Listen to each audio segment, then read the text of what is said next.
Hi guys, hello everyone, and I'm going to show you guys who play e4 as their first chess move, an opening repertoire where they can deal with most of the openings that black uses. So, first off, we're going to start with the king's pawn opening. It starts as e4, e5, knight f3, knight c6, the normal variation for king's knight opening. Bishop to b5, transposing into the Royal Lopez. You are applying pressure on this knight and making it so that you're threatening to take the pawn on e5. Black defends by moving knight to f6, so that if you take his knight, he'll take back, being able to develop his bishop, and if you take this pawn, black can easily just take this pawn, having a lead in development, and also regaining the pawn with advantage. Even though he has double pawns here, you won't be able to exploit them easily since both of his bishops are open. Anyways, white moves d3 to solidify his position, protecting his e4 pawn and threatening to take the knight and regaining the e5 pawn, like so. Let's suppose black makes a very bad move, a6. Although kicking the bishop away, white does not intend to save it. Instead he takes the knight. D-pawn takes, knight takes. Now this knight is unable to take this pawn because the d-pawn is protecting it. White is gaining a pawn. While black defends his pawn, white goes c3 to ensure a defense against any knight coming to here or the bishop coming to here. That's a lot of arrows. For any bishop to come here and the knight to stomp in here, pinning the knight.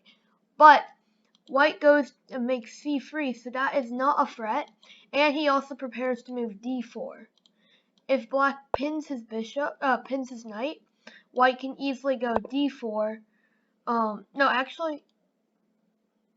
White can go d4 since black's knight isn't able to attack this. Since after d5, this knight is pinned, and the pawn is attacking the knight, and white is going to win material. So, after he goes c3, black goes a6, kicking the bishop away and making it go away for the pin. As you can see, the bishop won't be able to take this knight and gain a pawn, because after b takes, the knight cannot take this, or else the pawn will be able to recapture and get 2 points of material. g6, intending to develop this bishop onto this diagonal and castling briefly. Castles, getting your king to a safe spot. Bishop to g7, intending to castle. Bishop to e3, h6, h3, g5. g5, stopping any bishop activity, restricting this bishop using these two pawns, and also allowing black's bishop to move around inside these light squares. This knight may also go and transport to here, where it's a good defender and attacker. Rook to e1, castles. So these are the first 10 moves of the Roy Lopez Berlin defense, and although this isn't all the lines of the Roy Lopez, this is the main line of the Berlin defense, and if you want to play this opening, then be sure to research some more opening books so you can build up your Roy Lopez opening. The Scandinavian Defence. It starts off with e4, d5, e takes d5, queen takes d5, knight to c3. While the knight is guarding the queen, black opens his bishop up and is having an actually active queen, even though it's being kicked around a little bit. It's not going to be kicked around much, but white is going to gain some time. Let me just close that up. Okay. Knight to f3, developing. G6, intending to move the bishop onto the very active diagonal, targeting white's center. Knight to B5, attacking the queen and making up some time getting wasted from black because he has to move his queen around, which is one of the downsides of playing the Scandinavian defense. Your queen has to move around a lot.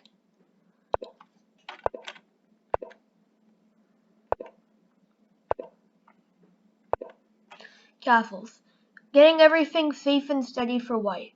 White wants to go and develop like a strong center majority. Not a majority in pawns, but a majority in activity with his active pieces.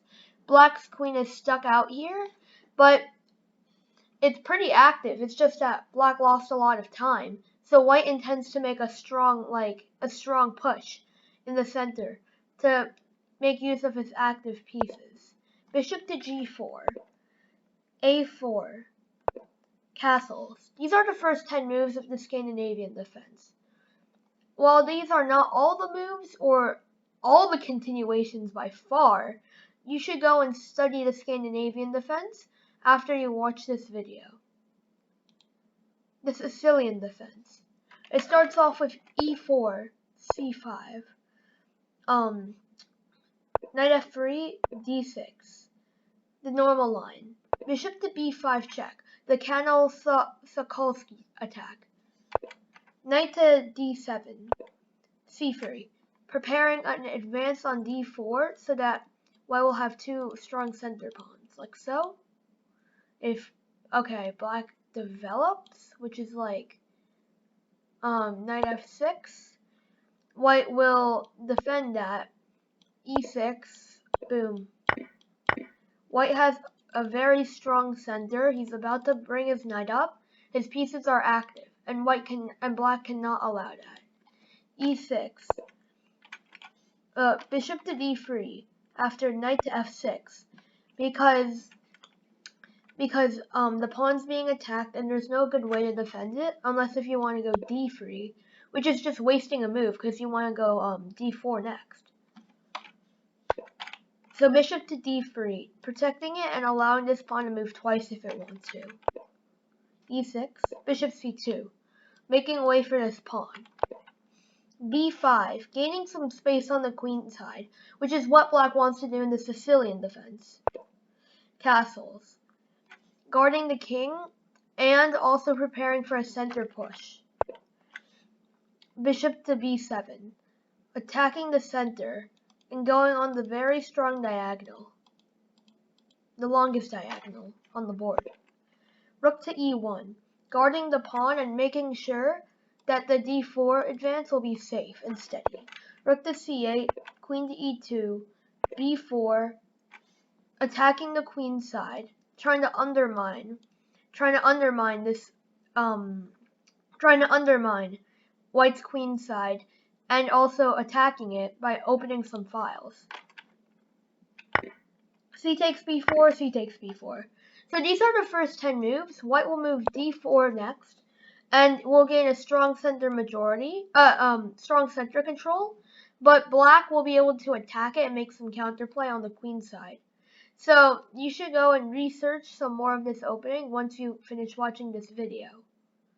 The French defense starts with E4, E6, D4, D5, attacking the center and making white go forward. White doesn't need to go forward if he doesn't want to. It's just by going forward, E5, it's more aggressive and also creates a pawn wedge. This pawn wedge basically makes it so that black's pieces are divided. This is very dangerous for black because his pieces might get stuck on the queen side while white goes and attacks black's king side with his pieces, which are all kind of primed to the king side.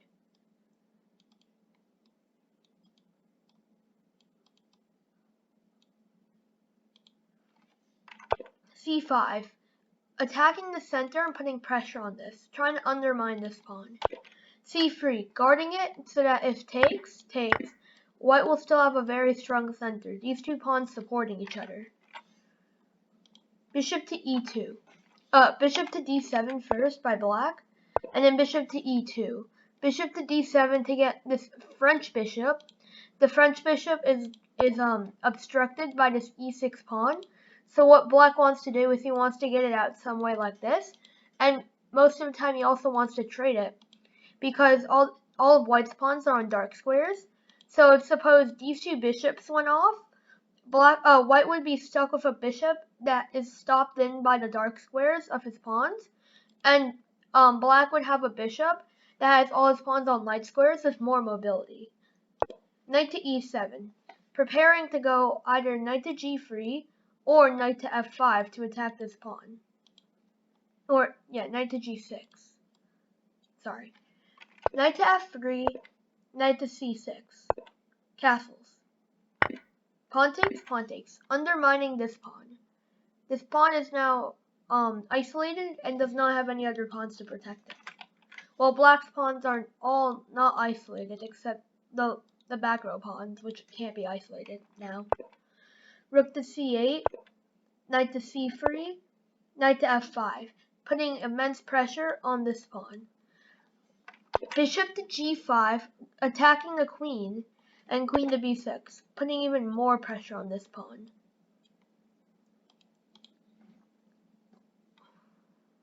Now that's the French defense, the first 10 moves of it. You should research more of the French defense after watching this video. The Pirc defense. It starts with e4, d6, d4, knight f6, knight c3, e5.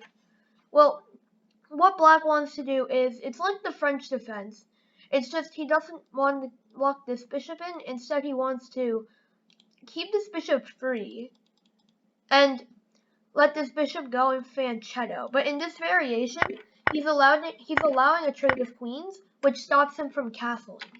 But it's not necessarily a bad thing, because black gets a bit more activity, even though white gets to castle with check. This rook will be here with check. But black also has some pluses in this position. For one, black has both of his bishops out, so does white. But black has some pressure on this pawn, white does not. But he can go and make some pressure on this pawn with his next move. But black isn't all too bad in this position. That's just my point now.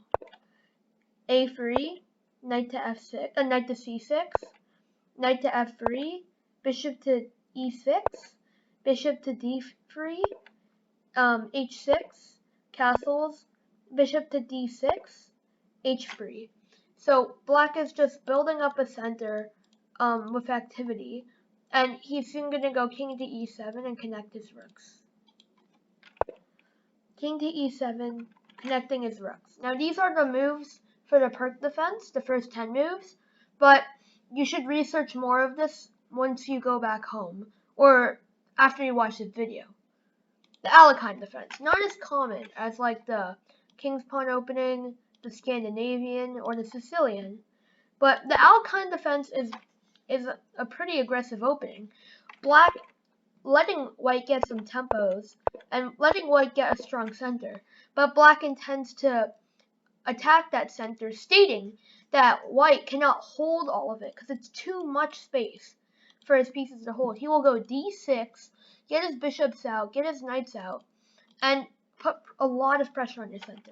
So he's going d6. White does not want to have that much pressure, so he takes it immediately, takes a4, trying to put pressure on this knight so that he'll have to go all the way backwards. a5, stopping the pawn. And knight to c3, g6, bishop e2, bishop to g7. Black has some nice play on this diagonal, and we'll see, tactical errors, but he'll have a lot of pressure on this diagonal, but white has a bit more space on the queen side and center. Knight to f3, castles, bishop to e3, just solidifying this pawn, since black is going to put a lot of pressure on it soon. Knight to c6, putting pressure on this pawn, like I said earlier. So these are some of the moves of the Alekhine defense, but you shouldn't stop here. You should research it at home, like all these other openings, if you're an e4 player. The Borg defense, very rare. Like it's putting black at a disadvantage from the start. It's e4 g5, d4 h6. So black wants to storm on the king side and get his bishop out onto a good diagonal from the beginning, trying to apply pressure onto the center. Knight c3, e6, making sure that white won't be able to keep moving with his center that easily. Also, letting this bishop off of this diagonal if it wishes to, even though it should go on this diagonal, because that's what black's been doing with his first two moves. h4 takes, knight to f3, gambiting your pawn. So you want to gambit your pawn because then you'll get a lot of better development. And plus, black can't even hold this pawn unless if he goes bishop to e7, which is just making these last two moves, g5, h6, making no sense whatsoever, because you want to move your bishop here to do some stuff. But yeah, so he goes knight e7 instead to develop his knight. Rook takes, knight to g6, attacking this rook, and also making a safer spot for his king if he wants to castle. Rook to h2, d6, bishop to e3, knight to d7, bishop to d3.